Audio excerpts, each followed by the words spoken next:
નમસ્કાર મિત્રો, મારી યુટ્યુબ ચેનલ સંજય પટેલમાં આપનું હાર્દિક સ્વાગત છે। મિત્રો, આજે આપણે ધોરણ 3 વિષય છે ગણિત, જેમાં પાઠ્યપુસ્તકનું નામ છે ગણિત મેળો, તેનું પ્રકરણ 1, જે આપણે કુલ 2 ભાગની અંદર વિડીયો રેકોર્ડ કરવાના છીએ। તેમાંનો આ ભાગ 1 છે। પાઠનું નામ છે નામમાં શું છે। તેની પાઠ સમજૂતી એટલે કે સંપૂર્ણ દાખલાની સમજ આપણે આ વિડીયોની અંદર મેળવવાના છીએ। પરંતુ તે પહેલાં જે મિત્રો અમારી ચેનલમાં નવા છે, જેમણે હજુ સુધી અમારી ચેનલને સબસ્ક્રાઇબ નથી કરી, તે અમારી ચેનલને જરૂર સબસ્ક્રાઇબ કરે, વિડીયો લાઇક કરે, શેર કરે અને બેલ નોટિફિકેશન આઇકોન ઓન કરે, જેથી અમારા દરેક નવા વિડીયોની નોટિફિકેશન તમારા મોબાઈલની સ્ક્રીન પર મળી શકે। મિત્રો, આ દરેક વિડીયો છે તેના બંને ભાગ આ વિડીયોના ડિસ્ક્રિપ્શનમાં આપવામાં આવેલ છે, જેમાંથી તમે ભાગ 2નો વિડીયો પણ જોઈ શકશો। શરૂઆતની સ્ક્રીન છે તેમાં એપ્લિકેશન છે, જે પ્લે સ્ટોર પર વિશ્વગુરુ સ્ટાન્ડર્ડ 1 થી 12 ગુજરાતી સર્ચ કરી એપ્લિકેશન ઇન્સ્ટોલ કરી શકશો। તદ્દન ફ્રી એપ્લિકેશન છે, કોઈપણ પ્રકારનો ચાર્જ તમારી પાસેથી લેવામાં આવતો નથી। શરૂઆતની સ્ક્રીન આવી જોવા મળશે, તેમાં સ્વ અધ્યયન પોથી અને બધા ધોરણ છે, તેમાં આ બધા ધોરણ પર ક્લિક કરવાનું છે। ધોરણ 3 પસંદ કરતા વિષય ગણિત પર ક્લિક કરતા વિડીયોના ઓપ્શન પરથી તમે વિડીયો જોઈ શકશો અને પીડીએફના ઓપ્શન પરથી તમે પીડીએફ સ્વરૂપે સોલ્યુશન મેળવી શકશો। ખૂબ જ સારી એપ છે, એકવાર જરૂર ડાઉનલોડ કરીને જોજો। તો ચાલો હવે સોલ્યુશન છે તે શરૂ કરીએ। તેમાં શરૂઆતમાં છે પાઠનું નામ છે, બાજુમાં બારકોડ પણ આપેલો છે। તો નામમાં શું છે? તો ઘણા સમય પહેલાં તારાપુરમાં એક ગોવાળ એટલે કે ગાય ભેંસ ચરાવે, ખેતરમાં જાય અથવા તો બહાર ખુલ્લા જગ્યા હોય, ખરાબો હોય, ત્યાં ગાયો ચરાવવા જાય, તેને ગોવાળ કહેવાય છે। તો એનું કુટુંબ રહેતું હતું। દિશા અને દીપ દરરોજ ગાયોને ચરાવવા માટે બહાર લઈ જતા હતા। કોણ? દિશા અને દીપ। તેઓ બધી ગાયો સાથે મોડી સાંજે પાછા ફરતા, એટલે કે ઘરેથી જેટલી ગાયો લઈ ગયા હોય એ બધી જ ગાયોને ચરાઈ ખવડાવીને પાણી બધું પી લે, પરબ પેલું બાંધેલું હોય ત્યાં, પછી એને પરત ઘેર લાવવામાં આવતા। હવે જોજો આગળ શું થાય છે। એક દિવસ દિશાએ પૂછ્યું, આપણે કેવી રીતે જાણી શકીએ કે આપણે એક પણ ગાય ગુમાવી નથી? ગુમાવી એટલે કે ખોવાઈ ગઈ। માની લો કે આપણને ગણતા આવડે છે, તમને મને ગણતા આવડે છે, પણ આ ગોવાળને 1 2 3 4 5 એટલી ગાયો છે એ ગણતા આવડતું નહોતું। હવે 10 ગાયો લઈને ગયો, ધારો કે આપણે ગણી લીધી, 10 ગાયો લઈને ગયો અને 9 ગાયો પાછો આવી, તો કેટલી ગુમાવી કહેવાય? એટલે કે કેટલી ખોવાઈ ગઈ? પાછી કેટલી ના આવી? 1 પાછી ન આવી। પણ એ તેમને ખબર પડતી નહોતી, તેમને ગણતરી કરતા આવડતું નહોતું। હવે દિશા અને દીપ શું કરી શકતા હતા? હવે તમે વિચારો, એમને ગણતરી કરતા આવડતું નથી, તો દિશા અને દીપ શું કરી શકે? તો એને ખબર પડી જાય કે હું જેટલી ગાયો લઈને ચરાવવા માટે ગયો તો એટલી ગાયો પાછી આવી કે નહીં, એ માટે દિશા અને દીપ શું કરી શકે? હાલો, દિશા અને દીપને બાજુમાં મૂકો। તમે હોય તો શું કરો? તમે માની લો કે તમને ગણતરી કરતા આવડતું નથી। જો હું હોય તો શું કરું? એક કપચી હોય ને, જે પથ્થર, પાણકા, પથ્થર લઉં। એક ગાય બહાર નીકળી તો એક પથ્થર લઈ લીધો, બીજી ગાય તો બીજો પથ્થર, ત્રીજી ગાય ત્રીજો પથ્થર। હવે આપણને ગણતો તો આવડતું નથી ત્રીજી ગાય, પણ એક ગાય દરવાજાની બહાર જાય એટલે એક પથ્થર લેવાનો, બીજી ગાય દરવાજાની બહાર જાય એટલે બીજો પથ્થર લેવાનો। આવું હું કરું અને પાછી આવે ત્યારે એક એક પથ્થર કાઢતો જાઉં, ડબ્બામાંથી ભરેલો। આ રીતે હું કરું। તમે કેવી રીતે કરો એ તમારે મને કોમેન્ટમાં જણાવવાનું છે। હવે તેમના મિત્રએ તેમને એક યુક્તિ આપી, જો એક આઈડિયા બતાવ્યો। જ્યારે તમે ગાયો ચરાવવા જાઓ ત્યારે દરવાજામાંથી બહાર નીકળતી દરેક ગાય માટે દિવાલ પર એક નિશાન એટલે કે માર્ક બનાવવાનું છે। માની લો કે આ એક ગાય આ દરવાજાની બહાર ગઈ તો આ એક નિશાન બનાવ્યું, પછી આ બીજી ગાય બહાર ગઈ તો બીજું નિશાન બનાવ્યું। આવું નિશાન બનાવવાનું છે। આપણે શું કર્યું હતું અગાઉ? મારી યુક્તિ શું હતી? એક એક પથ્થર લેવાનો અને ડબ્બામાં મૂકી દેવાનો, અને ગાયો પાછી આવે એટલે એક એક પથ્થર કાઢવાનો, બધા પથ્થર નીકળી જવા જોઈએ। એકાદો અંદર પથ્થર વધારાનો રહી જાય તો સમજવાનું એક ગાય આપણી ગુમાવી એટલે કે ખોવાઈ ગઈ છે। હવે આવો આઈડિયા એમને એક મિત્રએ બતાવ્યો।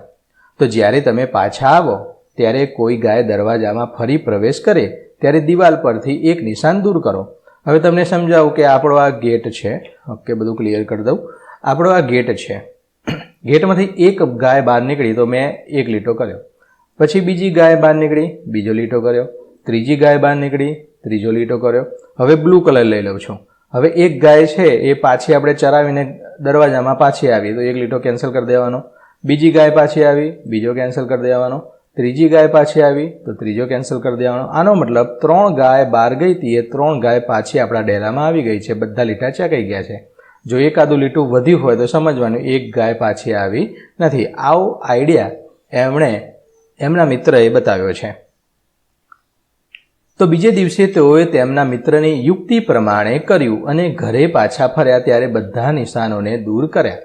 ઘરે પાછા આવ્યા ત્યારે આ બધા નિશાનો હતા તો ઉદાહરણ રૂપ આપેલા છે. એણે બહાર ગઈ ત્યારે લીટા કર્યા અને પાછી આવી ત્યારે એને ચેકી દીધા એટલે કે દૂર કર્યા. હવે આવું કર્યું એમણે. તો શું બધી ગાયો ઘરે પાછી આવી હતી? તો બધી ગાયો પાછી આવી ગઈ હતી. હવે દરરોજની એક એક ગાય ખોવાઈ જાય, ધ્યાન તો રાખવું પડે ને ભાઈ. એક એક ગાયો ખોવાઈ જાય તો કેટલી બધી નુકસાની જાય? તો કે હા, બધી ગાયો પાછી આવી હતી. થોડા વર્ષો પછી તેમની પાસે ઘણી બધી ગાયો હતી. થોડા વર્ષો ગયા એટલે ધીમે ધીમે ગાય વાછરડા અને બચ્ચાને જન્મ આપે એટલે ગાયો વધતી જાય. તો એક દિવસ જ્યારે તેઓ ઘરની બહાર નીકળ્યા ત્યારે તેમની દિવાલ પર આટલા નિશાન હતા. કેટલા? આટલા એમની દિવાલ પર નિશાન હતા. તો તેમની પાસે ખાલી જગ્યા ગાયો હતી તો આ ગણવાની છે. આ કેટલી ગાયો છે એમની પાસે? તો આ કેટલા છે? 1 2 3 4 અને 5 છે. આ 5 વાળા આવા કેટલા છે? 5, એક આ બીજું, આ ત્રીજું, આ ચોથું, આ પાંચમું, છઠ્ઠું, 7, 8 અને 9 છે. હવે આ 9 છે અને લીટા કેટલા છે? 5.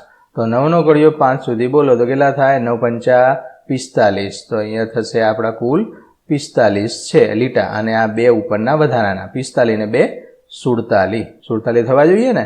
તમારે કેટલા થાય છે ગણી લેવાના. તો 47 ગાયો હતી. બીજા દિવસે તેઓ ગાયો સાથે પાછા ફર્યા. ગાયો ફરીથી દરવાજામાં પ્રવેશી. હવે ચરાવીને પાછી ગાયો આવી ત્યારે તેમણે દરેક ગાય માટે એક એક નિશાન દૂર કર્યું. એક ગાય દરવાજામાં આવી, એક નિશાન દૂર, બીજી આવી. આવી રીતના નિશાને દૂર કરતા ગયા અને ગાયો એમના દરવાજાની અંદર, ડેલાની અંદર પરત પાછી આવતી ગઈ. તો દિવાલ પર હજુ 2 નિશાન બાકી હતા. આ બધા એણે ચેકી દીધા. કેટલા? આ બધાએ ચેકી દીધા. પણ દિવાલ પર કેટલા નિશાન બાકી રહી ગયા? 2 નિશાન ચેકવાના બાકી રહી ગયા. પરંતુ તેમને બહાર કોઈ ગાય દેખાતી નહોતી. તેઓ ચિંતિત હતા, ટેન્શનમાં આવી ગયા, ચિંતા થઈ ગઈ કે યાર આટલા બધા હું ગાયો લઈને ગયો ત્યારે તો આ આટલા બધા લીટા મેં કર્યા હતા. હવે પાછી આવી ત્યારે તો આ 2 લીટા મારા ચેકવાના બાકી રહી ગયા છે. એનો મતલબ કે 2 ગાય પાછી આપણા ડેલામાં આવી નથી. તો દિશા અને દીપ શા માટે ચિંતિત હતા? કેમ કે 2 ગાય છે એ પરત આવી નથી એટલા માટે ચિંતિત હતા. તો કેટલી ગાયો ઘરે પહોંચી હતી? તો એનો મતલબ સીધો હિસાબ છે. આટલું જે આપણે આ ગણતરી કરીએ આટલી તો કેટલી થતી હતી? આ 9 છે, 1 માં 5 છે તો 9 પંચા 45. તો 45 ગાયો પાછી આવી અને 2 ગાયો પાછી આવી નહોતી તો 45 પરત આવી હતી. હવે દિશા અને દીપ ઝડપથી ગુમ થયેલી ગાયોને શોધવા માટે ગયા. ભાઈ શોધવા જવું પડે ને, ગાયો ક્યાં ગઈ હશે, ભૂલી પડી હશે, રસ્તો ભૂલાઈ ગયો હશે, એ બધું જોવા જવું પડે. તો તેમને ગાયો નજીકના ખેતરમાં મળી આવી. તેઓ બધા ખુશીથી સાથે ઘરે પાછા ફર્યા. તેમના મિત્ર હેમંત પાસે 36 ગાયો અને 23 ઘેટા હતા. કેટલી ગાયો? 36. દિશા અને દીપ જેવા નિશાન બનાવીને હેમંતને તેમની ગાયો અને ઘેટા પર નજર રાખવામાં મદદ કરો. હવે જો આ હેમંત છે એની પાસે છે ને 36 અને 32 ઘેટા હતા, 36 ગાયો હતી. એને પણ ગણતા નહોતું આવડતું. તો પેલા જે મિત્રએ એણે જે યુક્તિ આપી હતી કે જેટલી ગાયો બહાર જાય એટલા લીટા કરવાના, તો આની પાસે પણ ગાયો છે અને ઘેટા પણ છે. તો એવી રીતના 2 અલગ અલગ નિશાન કરવા પડે. ગાયોનું અલગ કલરનું અથવા અલગ જગ્યાએ નિશાન કરવાનું અને ઘેટા છે તેનું પણ અલગ જગ્યાએ નિશાન કરવાનું. તો હવે આપણે સૌથી પહેલાં 36 ગાયોનું નિશાન કરવું છે. તો સૌથી પહેલાં 5નું એક ઝુમખું, આ 5, 5 ને 5 10, 10 ને 5 15, 15 ને 5 20, 20 ને 5 25, 25 ને 5 30, 30 ને 5 35, 35 થઈ ગઈ. 35 ને આપણે કરવાની છે કેટલી? 36. તો એક લીટો વધારાનો કરવો પડે એટલે આ છે એ 36 ગાયો આપણે થઈ ગઈ. હવે કરવાનું છે આપણે 32 ઘેટા કરવાના છે. તો આ 5 10 15 20 અને 23 ઘેટા કરવાના છે. તો અહીંયા આ થઈ ગયા આપણે 20 ને 3 23. તો આ ઘેટા થઈ ગયા. તો આ રીતે તમે નિશાન કરી શકો. ટૂંકમાં 5-5ના ઝુમખા કરતા જવાના અને જે થાય અથવા તો આ રીતે પણ ગણી શકાય, આ 5 છે તો આ 10, આ બીજું 2નું ઝુમખું, આ 2નું ઝુમખું, એનો મતલબ આ 10, 20, 30, 30 ને 5 35, અને આની અંદર પણ એ રીતે થાય, આ 10, આ 20 અને આ 3 23. ઓકે, તો આ રીતે તમારે કરવાનું છે. આ ગાય છે અને આ ઘેટાની નિશાની છે. ચાલો આપણે કરીએ તો કેટલાક પ્રાણીઓ અને પક્ષીઓ રમત રમવા માટે ભેગા થઈ ગયા છે. પ્રાણીઓ અને પક્ષીઓ બધા ભેગા થઈ ગયા છે. અહીંયા તેઓ 2 ટીમ બનાવવા માંગતા હતા. એણે 2 ટીમ બનાવવાની હતી. તેઓએ નક્કી કર્યું કે પ્રથમ ટીમના કપ્તાનનું નામ સૌથી લાંબુ, પહેલો ટીમનું કપ્તાન હોય એનું નામ કેવું, સૌથી લાંબુ લેવાનું છે અને વધારે અક્ષરોવાળું. અક્ષરો પણ કેવા આવે જોઈએ, લાંબુ હોય તો અક્ષરો પણ વધારે જ હોય. બીજા કપ્તાનનું નામ છે એ ટૂંકું અને સૌથી ઓછા અક્ષરવાળું. બીજા કપ્તાનનું નામ છે ટૂંકું લેવાનું. ટૂંકું નામ લો એટલે અક્ષર ઓછા જ આવવાના છે. તો હવે અહીંયા જોઈએ આપણે, અહીંયા ચામાચીડિયું છે, ખિસકોલી છે, સાપ, બકરી, કબૂતર, વાંદરો, ઉંદર, બળદ, હરણ અને ગરોળી છે. હવે તમારે આની અંદર જોવાનું છે, સૌથી પહેલો ટીમનો કેપ્ટન આપણે કેવો બનાવવાનો હતો, જેનું નામ આટલું લાંબુ હોય, સૌથી લાંબુ અને વધારે અક્ષરવાળું હોય. તો આ ખિસકોલીના અક્ષર ગણીએ તો કેટલા છે, 1, 2, 3 ને 4 અક્ષર છે. સાપના 2 અક્ષર, ખિસકોલીના 4 અક્ષર, બકરીના 3 છે, કબૂતરના 4 છે, વાંદરાના 1, 2, 3 અક્ષર છે. તો આ બધા 3 અક્ષર છે. આ પણ 3 અક્ષર છે. આ પણ 3 અક્ષર. આના અક્ષર થાય છે 1, 2, 3, 4 અને 5 અક્ષર થાય છે. તો પહેલો કેપ્ટન કોણ બનશે, ચામાચીડિયું બનશે. ઓકે, જેનું લાંબુ છે, 5 અક્ષર છે. હવે બ્લુ કલર લઈ લઉં અને બીજી ટીમના કેપ્ટનનું નામ કીધું છે સૌથી ટૂંકું. તો એમાં 2 અક્ષરવાળું કેટલું છે, આ એક જ નામ છે. તો આ સાપ છે એ બીજો કપ્તાન બનશે. ઓકે, તો આ રીતે તમારે અક્ષરો છે ગણવાના છે અને સમજવાના છે. હવે અહીંયા મેં તમને સમજાવી દીધું છે. તો બંને ટીમના કપ્તાનની ઓળખ કરતો. પ્રથમ માટે કોણ હતું, ચામાચીડિયું. અક્ષરોની સંખ્યા 5. બીજી ટીમનો સાપ અને અક્ષરોની સંખ્યા છે 2. આ રીતે તમે ગણતરી કરી અને કપ્તાન બનાવી શકો. કોનું નામ વધારે લાંબુ છે, ચર્ચા કરો. મહેશ અને કરણ. તો મારું નામ વધારે લાંબુ, ઓલો કે મારું નામ વધારે લાંબુ. તો અહીંયા મહેશ છે એ તમે જુઓ તો અહીંયા 1, 2 અને 3 અક્ષર છે, જ્યારે કરણમાં પણ 1, 2 અને 3 અક્ષર છે. જોઈએ તો બંનેના નામ સરખા છે. બંનેના નામમાં 3 અક્ષર છે. ભાઈ ઝઘડતા નહીં, બંનેના સરખા જ અક્ષરો છે. ઓકે, નીચે આપેલી જગ્યાઓમાં તમારા કેટલાક મિત્રના નામ લખો અને પછી ક થી 6 સુધીના પ્રશ્નોના જવાબ આપો. નીચે અહીંયા નામ લખવાના છે મિત્રોના. અહીંયા હું ઉદાહરણ રૂપ નામ લખું છું, તમારે તમારા મિત્રના લખવાના છે. ત્યારબાદ નીચે પ્રશ્નોના જવાબ છે એ આપવાનો છે. અહીંયા મેં મારા મિત્રોના નામ લખી દીધા છે. તેમાંથી પહેલો પ્રશ્ન છે ક, સૌથી લાંબા નામ પર સાચું કરો. તો અહીંયા તમે જોઈ શકો છો સૌથી લાંબુ નામ છે. અહીંયા 3 અક્ષર, આના 4 અક્ષર, આના 3, 3, 3, આના 2 અક્ષર છે. તો સૌથી લાંબુ કયું છે, જયવીર, 4 અક્ષરનું છે. એમાં ખરું કરવાનું છે. જ્યારે સૌથી ટૂંકું નામ છે તેના પર ખોટું કરવાનું છે. ટૂંકું નામ 2 અક્ષરનું છે માટે તેના પર આપણે ખોટું કરવાનું છે, એટલે કે ચોકડીની નિશાની કરવાની છે. ખોટું નહીં એટલે ચોકડીની નિશાની કરવાની છે. હવે અહીંયા તમે નામ જોઈ શકો તો સમજાવી દઉં છું. અહીંયા 3 નામ છે, 1, 2, 3 અક્ષરવાળા છે. આ પણ 1, 2, 3, આ પણ 1, 2, 3, આ પણ 1, 2, 3, આ પણ 3. તો કેટલા 3 અક્ષરવાળા કેટલા થયા નામ, 3 ને આ, ઓકે, 3 ને 3, 6 નામ થયા. ઓકે, 6 નામ કેટલા, 6 નામ છે 3 અક્ષરવાળા, 4 અક્ષરવાળું 1 નામ, 2 અક્ષરવાળું 1 નામ. આ રીતે આપણે નામ મેં મારા મિત્રોના લખેલા છે. હવે આગળના પ્રશ્નોમાં જવાબ આપવાનો થશે એટલા માટે મેં તમને અહીંયા સમજાવી દીધું છે. આગળનું છે તમારા નામનો શરૂઆતનો અક્ષર લખો. અહીંયા ધારો કે ઉદાહરણ રૂપ મારું નામ મેં લખ્યું છે, મિહિર લખ્યું છે. ઓકે, તો મારા નામનો પ્રથમ અક્ષર મ છે તો મ જવાબ આવશે. અહીંયા તમારે તમારું નામ લખવાનું છે, મિહિર ના લખતા. ઓકે, તમારું નામ લખી અને જે પહેલો અક્ષર હોય, રસ્વ એ દીર્ઘઈ, માથે મીંડું એ બધું કાઢી નાખવાનું અને પહેલો સાદો કક્કાનો અક્ષર અહીંયા લખવાનો. હવે છે ગ.